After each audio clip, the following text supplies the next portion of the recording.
My name is Deborah Grayson Riegel, and I have been a professional speaker and a speaking instructor for over 20 years. From my earliest beginnings as a high school national champion in public speaking and speech writing, to my role today as an international corporate trainer and a visiting professor of executive communications at Peking University, China, I have been collecting and using the best tips, tools, and techniques to help people present with more polish, power, and professionalism. The skills that I will be sharing with you are based on my own experience in instructing hundreds of thousands of speakers around the world. I hope that you will find them as helpful as they have, and I thank you for the opportunity to work with you. Do you remember the movie Ferris Bueller's Day Off? In this classic comedy, popular high school student Ferris Bueller simply cannot fathom spending another gorgeous, sunny day stuck inside the school building, suffering through dull classes and tedious teachers. With his best buddy Cameron Fry at his side, the two of them spend the day taking the city of Chicago by storm. Cut to his economics class, where the hapless teacher kicks off his class with a painfully monotonous roll call. Fry,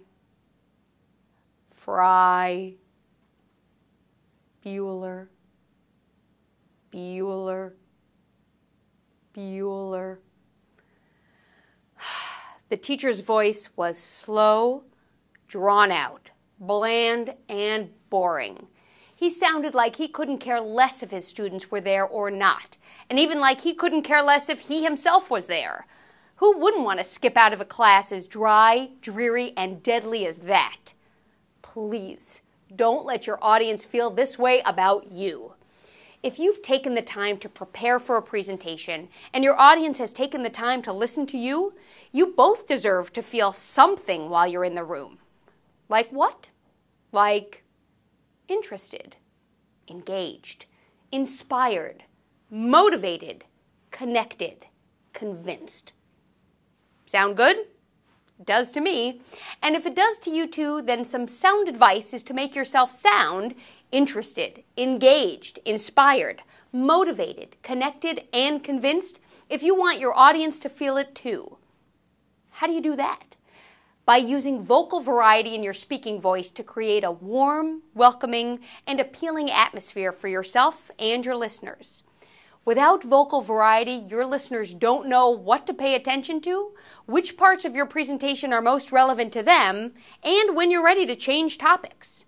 Your tone, pitch, and pace of speaking serves as a signal to your audience to listen up now, or let's get serious, or don't miss this part, or let's take a moment to reflect. In the same way that a cooing, giggling baby signals, what you're doing is making me happy, keep going, even without saying a word, your voice lets the audience know how you're feeling and how they should be feeling too. Without such expression, your listeners will lose their focus, miss your meaning, and ignore the impact, all of which can throw you off as the speaker. In my experience, when it comes to vocal variety, you'll want to keep in mind the letter P to guide your presentation style. Pace, projection, pauses, pitch, and pronunciation. Let's take them one by one. Think about a time when you were nervous making a presentation, or when you were listening to a speaker who you could tell was nervous. What did you notice about his or her pace of speaking? Chances are the speaker was racing through the presentation, speaking a mile a minute, hoping that by picking up the pace, the whole thing would be over sooner. Well, it may have been over sooner, but the listeners were left feeling spoken at rather than spoken with by the rush of words. The audience probably didn't remember much of what was being said if they were able to understand the speaker at all. When we get nervous, a flood of adrenaline takes over and we speed up our words and our breathing. One of the best ways to combat our nerves, or even create the illusion of self-confidence, is to manage a steady, even pace throughout most of the presentation. And even if you think you're already doing this, it's likely that you sound one way to yourself and another way to your audience. One of the best techniques for practicing your pacing is to present your speech, or even read from a book or magazine, as if you were speaking to a class of young students. When we speak with young students, we are naturally inclined to decrease our pace and increase our energy in order to ensure that they understand us and that they're paying attention. While I assume that you're presenting in real life to adults, like young children, benefit from us helping them to comprehend and to remember new, complex, or important information. In addition, adults, like young children, can be easily distracted. Have you ever noticed how inattentive audience members with smartphones or even a pen can be? When you race through your presentation, your audience has a great excuse to tune you out. But when you take your time to really connect with your listeners will be more inclined to connect with you. Of course, while slow and steady wins the race, you will want to mix it up a bit during your presentation. While a leisurely pace conveys comfort, importance, and even seriousness, picking up the pace conveys urgency, excitement, passion, or emotion. A useful technique for deciding when to speed up is to take your approved speaker slide decks and select the spots where you want your audience to feel more motivated, stimulated, or lively. Highlight those words or sentences, and when you rehearse your presentation, practice speeding up just those parts, followed by resuming your regular pace. Let's move on to projection. Projection is about the volume of your voice and how it relates to your topic, your audience, and your environment. What do these elements matter when it comes to how loudly or quietly you are speaking?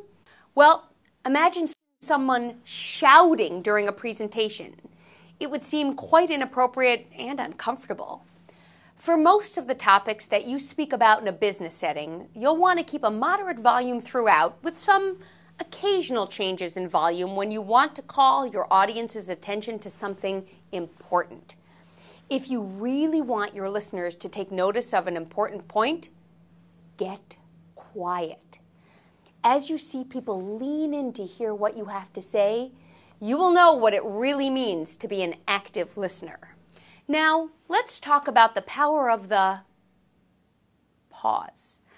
A pause is a powerful way to give emphasis to important concepts.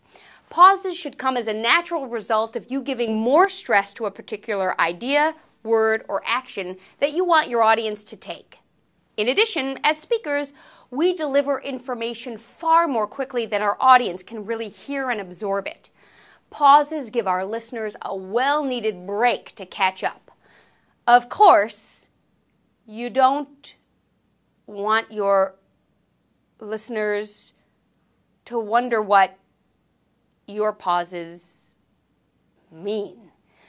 Therefore, make sure you use them strategically, appropriately, and sparingly. Use the same technique to work on pauses as you use to practice your pace. Go through your written document and highlight where pauses would help your audience understand and retain key concepts. In addition to pausing, changing up your pitch can help your audience stay attuned to your message and your meeting. Think about professional baseball pitchers. While most of them have one particular pitch that they rely on to deliver the goods, every pitcher needs to be able to change it up to keep the batter on his toes. Curveball, fastball, knuckleball. Each of these pitches sends the ball over the plate, or for us, the message to the audience, in a different way, meaning that the batter needs to stay alert, aware, and attentive. Isn't that what we want from our listeners? By changing the tune and tone of your voice, you signal to your audience that a new idea is coming and that they should listen up or they'll miss it. Of course, you don't want to become predictable. If you make a point of always emphasizing the last sentence of a paragraph by slowing down or always speeding up when you make a transition, your pattern can become sing-songy, annoying, and inauthentic. Just like the baseball pitcher, you want to keep people guessing. To practice changing your pitch, pick any random phrase like milk and cookies and repeat the words in as many varying ways as you can. Say it angrily, milk and cookies. Happily, milk and cookies. Sadly, milk and cookies. Lovingly, milk and cookies. Despairingly, milk and cookies. Laughingly, milk and cookies. Importantly, milk and cookies. Slyly, milk and cookies. Shyly, milk and cookies. Repeat until you run out of variations or until you get so hungry you need to break for some milk and cookies. That was a delicious example. Now, apply this to your approved presentation. Choose a phrase or line from your slide presentation and practice your pitch before you present. The final piece and P of vocal variety is pronunciation. Nothing can undermine your credibility as a speaker and as a professional more than mispronouncing anything. Whether it's the names of your audience members, aspects of a product or disease state you're presenting, or the name of the company you're representing, you must learn and memorize the right way to pronounce each and every one of these elements. While some variations are acceptable due to cultural and language differences, think of the Canadian pronunciation of about versus the US pronunciation of about. 9 times out of 10, there will be a standard articulation of every word. Find it out. Use it correctly every single time. When it comes to making a powerful presentation that your audience will want to listen to, remember the 5 P's of vocal variety: pace, projection, pauses, pitch, and pronunciation. These can make the difference between being mediocre or memorable.